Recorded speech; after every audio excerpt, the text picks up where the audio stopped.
commitments now that we're up to about $3 billion.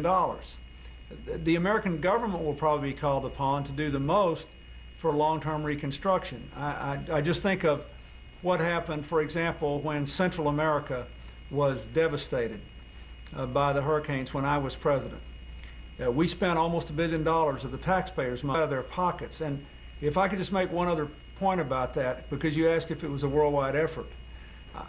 Because of the internet and because you can make contributions over the net, a small amount of cash pooled with others can do an enormous amount of good. You had AOL and Apple, for example, using their position on the internet to help collect small contributions. I think AOL put together about $7.5 million in small contributions in a day. And President Bush, it's cash over items, right? If you're going to give... Right now it money. is.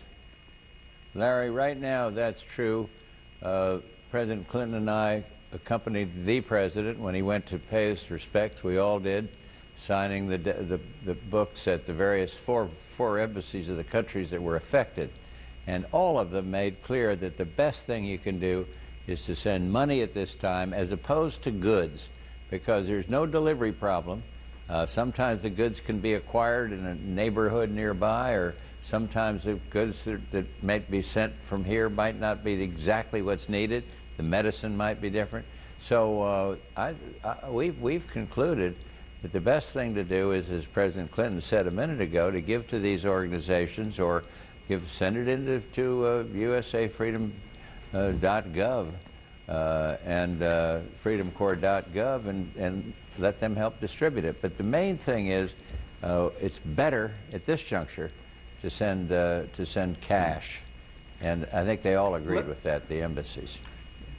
Yeah, Larry, let me just give you an example. If you look at the pictures of the airport in Colombo in Sri Lanka, it's full. You literally, I don't know how they're going to get all the crates off of the airport site that they have.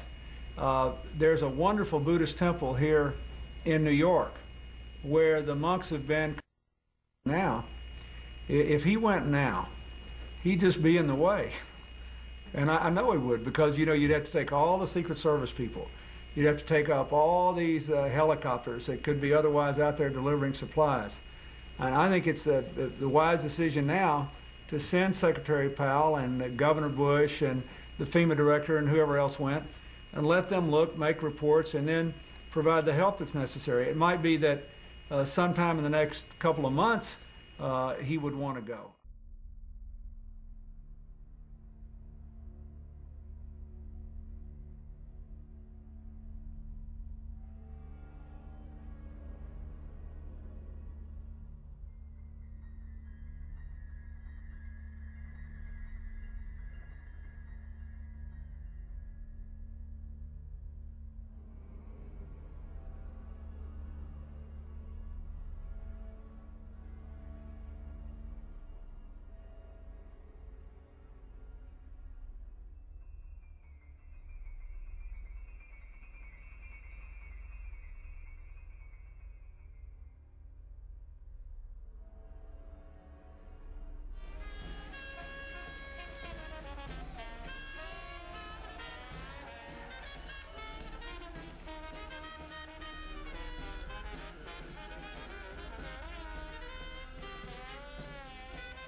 Can you describe to us some of the satanic rituals? Are there satanic rituals that take place within the Illuminati? Well, satanic because they are involved in the evocations and the use of demons.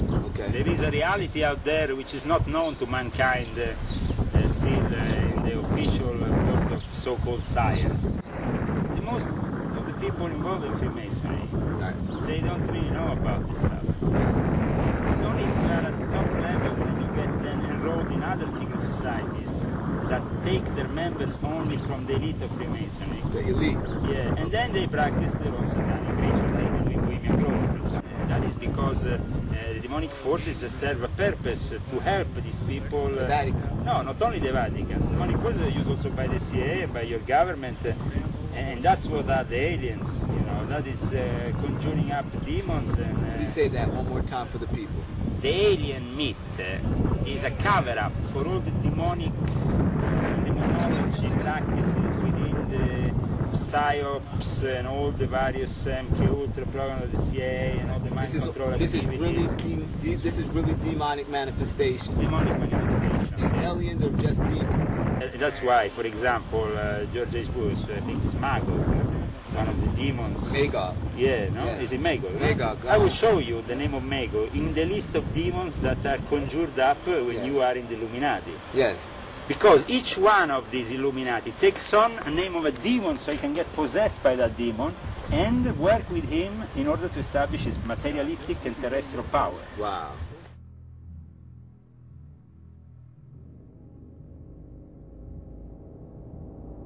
I realized a long time ago that this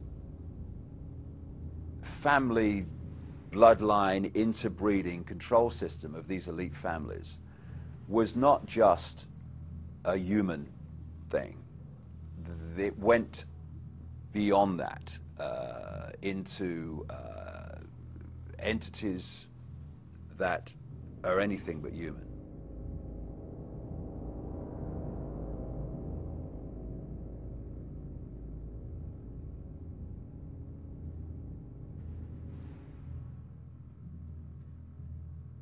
Because they are working on, operating on a frequency that's different to ours, they have to manipulate our world through conduits, I mean, and interfaces. Under the New World Order, everybody will give up their rights. Everybody gives up their independence and they all become interdependent. And this is a Luciferian plan, as may be seen by the strange seal on the back of the American dollar. Quickly through it again. The eye in the triangle is not the eye of God, it is the eye of Lucifer, seen on many different occasions in many different places, on churches, Masonic lodges and other places. The 13 blocks of stone there represent the 13 power groups who are involved in setting up the New World Order, which is simply code for one world government. Next, you have two Latin words at the top, annua chaptis, which means our efforts are crowned with success to bring about a novus ordo seclorum, a new world order of a secular, godless, heathenistic nature. Now, that's been on the American dollar bill since the year 1933, when America came off the gold standard, and it was put on there by a man called Franklin Delano Roosevelt, who was a 33rd degree Freemason. Now, believe me, there is a satanic plan to take over this world, and I'm sorry to tell you tonight that you are living in one of the test case countries. You could not introduce the New World Order without a battle. They needed to have a conflict. So where did they set up the conflict? Answer, in the Middle East. Who was the man they used? A man called Saddam Hussein. At the same time, the Americans sent in a woman called April Glaspie. And we were in the States at the time. The Congress interviewed this woman, and they said to her, what advice did you give to Saddam Hussein? And she said, I told him, Arab problem, Arab solution. Now, what does that mean? It means that your problem, you settle it your way, America probably will not be involved in this thing. That's what he thought. And so poor old Saddam Hussein, not understanding what's going on, moves into Kuwait. He is immediately attacked by the international forces of the world for the first time in history. Exactly as Hegel says, there can be no change in history without a conflict, and Saddam Hussein was the catalyst that set off the New World Order. While the world waited, Saddam Hussein systematically raped, pillaged, and plundered a tiny nation. And therefore you understand that's why they didn't kill Saddam Hussein. Why didn't they get rid of him? They brushed away the cobwebs, but they left the spider. And so the answer is this: they may have to use him again, because that man is a useful tool in the hands of the New World Order people.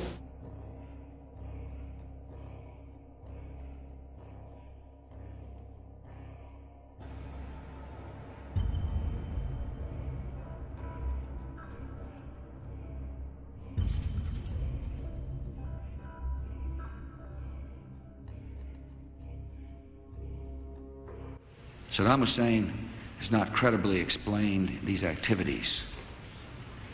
He clearly has much to hide. The dictator of Iraq is not disarming.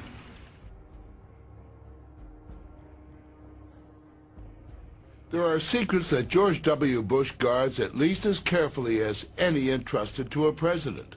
Secrets he's forbidden to share even with the vice president.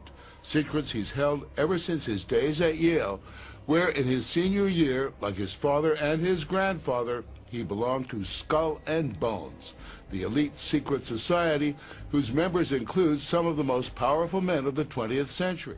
All right. Also, were you a member of Skull and Bones, College and Bush? Were you in the same secret society? That's all right. Let me answer this question. Excuse me, were you arrested? Whoa, whoa, whoa, whoa. Is anybody watching this? I didn't do anything. Ow! Ow! Ow! That's what makes us a great country. That people can stand up and tell people what's on their mind.